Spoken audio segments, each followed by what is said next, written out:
কখনো কি মনে হয়েছে শহরের ভিড় থেকে একটু দূরে প্রকৃতির কাছাকাছি গেলে মনটা হালকা হয়ে যায়, যেখানে মানুষের ঘুম ভাঙে ফুলের গন্ধে, জীবন জীবিকা নির্ভর করে ফুলের উপর।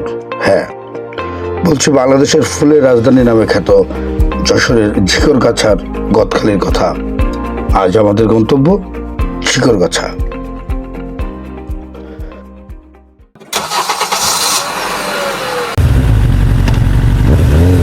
সকালটা যদি হয় এমন ঠান্ডা বাতাস, ফাঁকা রাস্তা, বাইকটি বের না হয়ে উপায় থাকে না।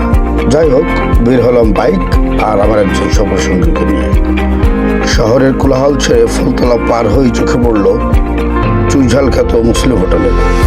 সকালে নাস্তা সেখান থেকে শেষ করে আবারও যাত্রা শুরু।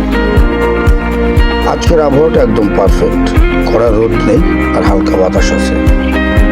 রাস্তার দুপাশে সারি সারি গাছ আর পরিবেশটা ভীষণ চমৎকার। তো কথা ছিল বলা হলো না তোমার। নওপাড়া পার হয়েই দৃশ্য একটু পরিবর্তিত হতে থাকে। যশোরের সৌন্দর্য হলো রাস্তার দুপাশে শতবর্ষী রেল ট্রি।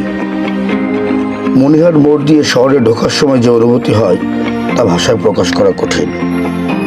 আমরা এখন যশোরের প্রাণকেন্দ্রে। চা খেতে খেতে কথা হলো ফেসবুকে ভাইরাল ভেকুটিয়া কলোনির মোড়ে বিভিন্ন উপাদান দিয়ে তৈরি রুটির কথা। যে কথা সেই কাজ। আমরা চলে এলাম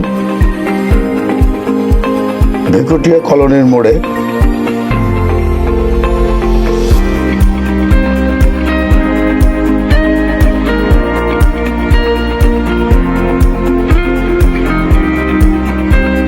রুটিটা খেতে অ্যাভারেজ।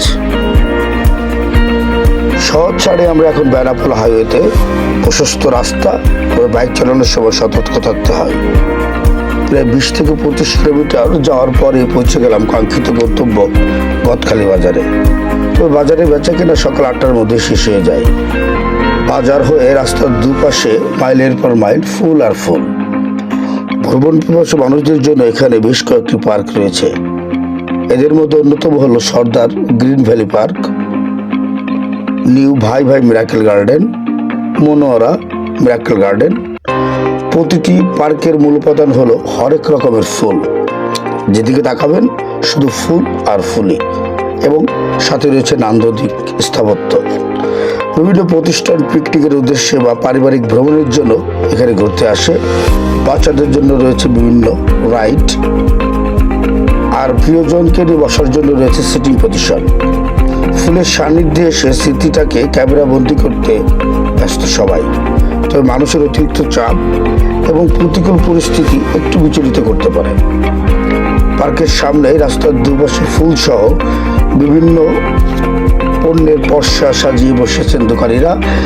শিশু এবং মেয়েরা মাথায় ফুল দিয়ে নিজেকে একটু অন্যরকম আবিষ্কারের চেষ্টা। যারা মূলত এখানে ঘুরতে আসতে চাচ্ছেন তারা অবশ্যই ছুটির দিন ব্যতীত এখানে ঘুরতে আসবেন। ফুল আর ভুল পিছনে রেখে এবার নিরে ফেলার পালা। দেখা হবে নতুন কোনো জায়গায়। ভালো থাকবেন সবাই।